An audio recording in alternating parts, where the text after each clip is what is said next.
Hello জনগণ, নগদ থেকে ছোট্ট পরিমাণ যেমন ৫০, ১০০, ২০০, ৩০০ এরকম টাকা পাঠালে আপনাদের সেন্ড মানি খরচ ৳৫ হয়। এই সেন্ড মানি খরচ আপনারা কিভাবে কমাবেন?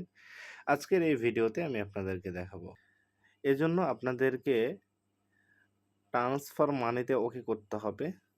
তারপর এইখান থেকে মোবাইল ওয়ালেটে ওকে করে দিবেন। ওকে করে দেওয়ার পর আপনারা যে নাম্বারে টাকা পাঠাতে চান সেই নাম্বারটা সিলেক্ট করে ওকে করে দিবেন। তারপর আপনারা তার কোন ওয়ালেটে টাকা পাঠাতে চান, বিকাশ, নগদ, রকেট, উপায়, তো তার যেই অ্যাকাউন্ট আছে সেই অ্যাকাউন্টে টাকা পাঠাবেন। এটা কিন্তু নগদ থেকেই আপনি পাঠাতে পারবেন, বিকাশ, নগদ, রকেট, উপায় এগুলোতে। ধরুন আপনি রকেটে পাঠাবেন, তারপরে এইখানে আপনি টাকার পরিমাণ লিখবেন। যেমন উদাহরণস্বরূপ আমি যদি ৳৫০ পাঠাতে চাই তাহলে আমার এইখানে খরচ আসবে মাত্র ৪২ পয়সা।